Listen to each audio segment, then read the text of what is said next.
There's something wrong with the trees near my house. I first noticed it about 2 weeks ago, when the wind changed. It does that every year. The wind that comes from the west usually reeks of sea spray, hot garbage, and wildfire smoke. Usually I don't question it. Recently, though, it has smelled more and more like warm meat, and I am only just realizing that it always has. I know what hot meat smells like. I worked at a Subway back in college, and I work at a deli now. I own a panini press.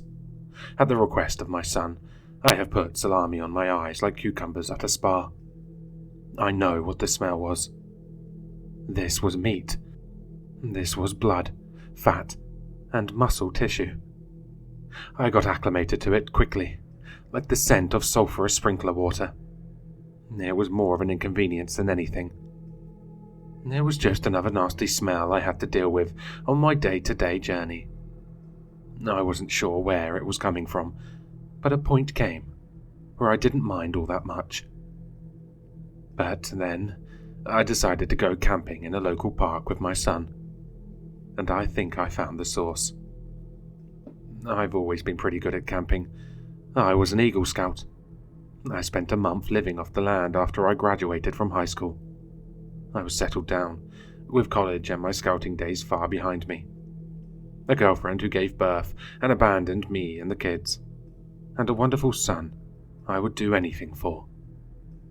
Sometime in all of that, I hadn't really had the chance to go camping. My son was 3 now, and he had been begging to go since he saw a tent on TV. So I promised that we would. I figured that we would go to the park, set up camp, roast some marshmallows and hot dogs over the park's grill or some sort of fire pit, take a nap, and then go back home before I had to leave for work the next morning. But, well, Michael made it clear that he wanted to actually sleep in the tent.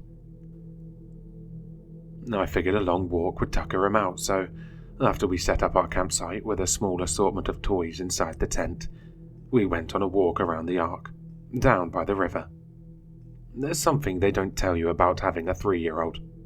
They're so frail, and so goddamn versatile. He brought a Barbie doll and a toy car with him. There was a little Hot Wheels that he kept scraping across the bark of trees just off the trail. By the time we got to the water, he was tired, but determined to keep going. We spent a few minutes splashing around in the water, but that didn't last long. Knowing better than to let my little guy completely exhaust himself, I had seen him get terrible when tired. I decided to pick him up and carry him back. When he fell asleep, my son pressed his toy car into my neck so that it fell down my shirt. The Barbie was in my back pocket. I fished the car out with my free hand and absent-mindedly started doing what my son had been doing. The clicking of plastic wheels on aspen bark was a welcome break from the frogs and cicadas and cars polluting the night air with noise. And that was when it happened. The wheel, or the front grille maybe, of the little metal and plastic mystery machine caught on the bark and tore some of it free. I expected wood underneath. I expected aspen, with which I was familiar. I expected splintering. What I got was salami. There's no other way to put it. The meat of the tree was just that. Meat. It was a dull pinkish colour, like the kind of salami you find in the back of your fridge, the kind you forget about. Little cells of herbs and fat populated it, dotting it like, well, salami.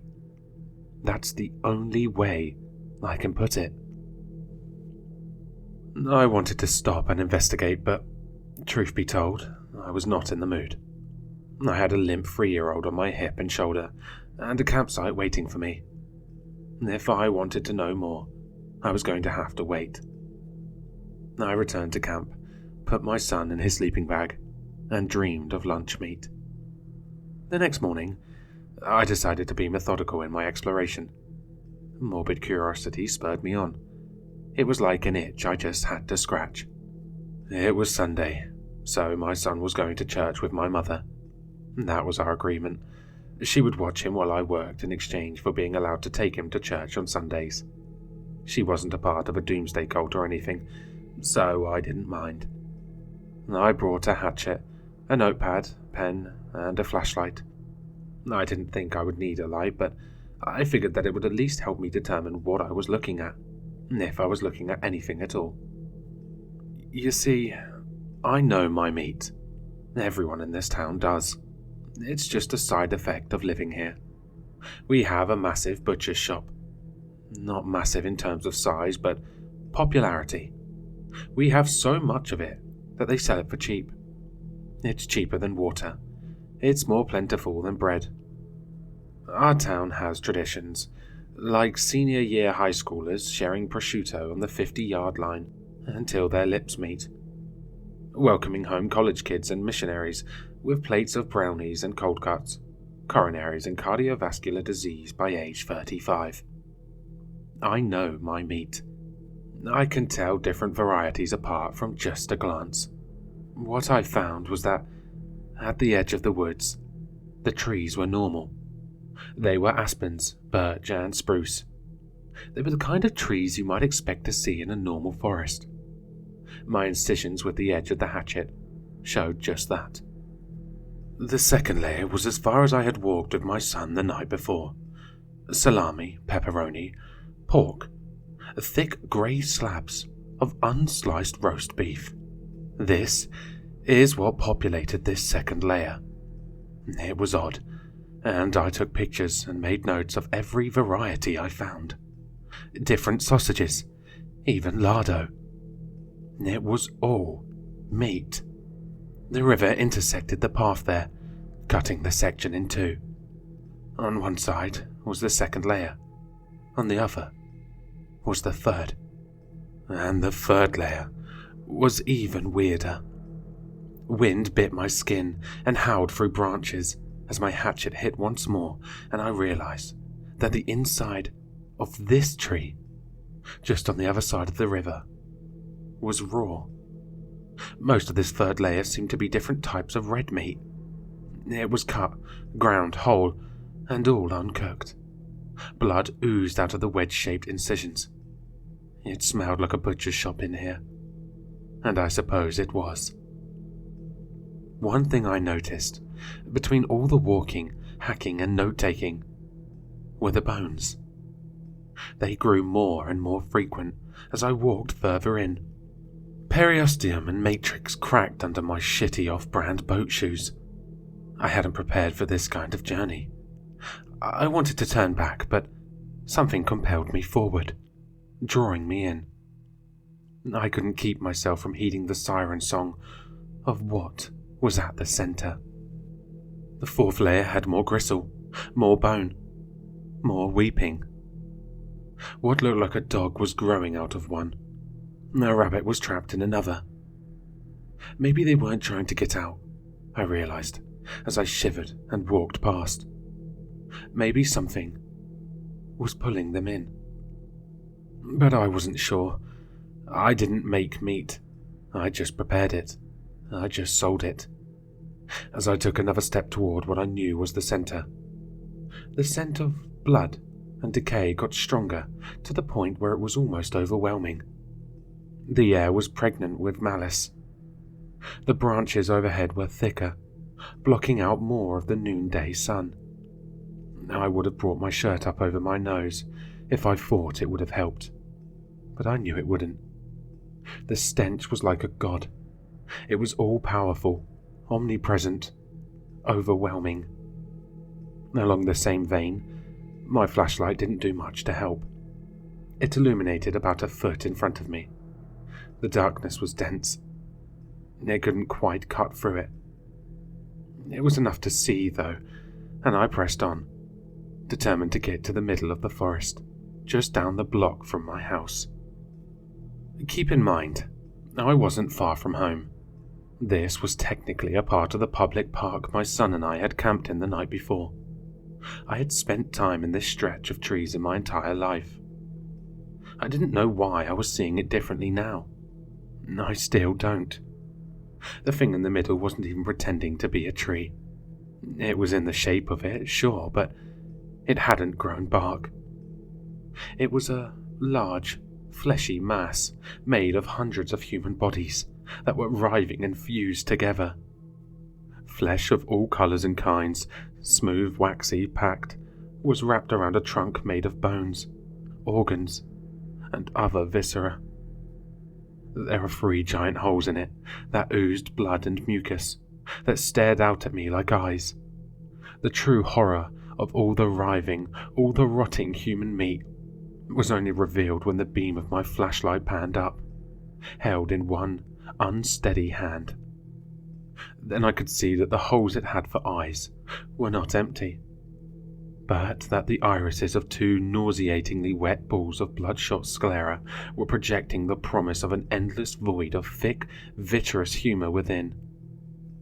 The eyes blinked, and black tears thickened like gravy with grime and mucus and all the manner of terrible things, like the excrement of 1,000 dirty, sebaceous glands, rolled down the fleshy trunk in a putrid waterfall that made me want to toss my cookies. My mouth opened, and I realized that the heavy, labored breathing I had been hearing was not my own. It was this thing in front of me, this human tree, bringing in all sorts of air into 1,000 heaving lungs, all interconnected by fibrous tubes I could see bulging against the exterior of this thing. This human tree. Into the sacs and through all the mucus. I stepped back, wanting to get away but morbidly enthralled. A twig crunched under my foot. Nor was that a bone. I couldn't tell. My hand shook, and the notebook and hatchet fell. Everything I was holding fell from my hands. I was left in almost complete darkness when the plastic cap of the flashlight popped off and the beam stopped shining. Only the light of the moon, filtering through finger-bone branches, lit the area. The tree opened its horrible mouth, revealing way too many teeth, an unfathomable number, and spoke with a voice that was as strangled as the dogs I had seen on the way in here. Liquid gurgled somewhere in its many throats. It licked its lips with a tongue covered in twigs and black hair, wet with dripping yellow snot. As I am, you will be, it wheezed. As I was, you are. The trees take us all eventually. You will meet your end before. No, I didn't stick around to hear the end of that weird-ass monologue. I had seen enough. I had heard and smelled enough. I took off running, tearing through the branches that clawed at my skin, that latched onto me and tried to pull me into their trunks. I didn't stop. The only thing on my mind was getting out of there. The only thing on my mind was survival and escaping the trees at the center of that forest. Hello listeners, if you enjoyed this story, please check out the author in the description. For more content, leave a like, comment, and subscribe for more sinister readings.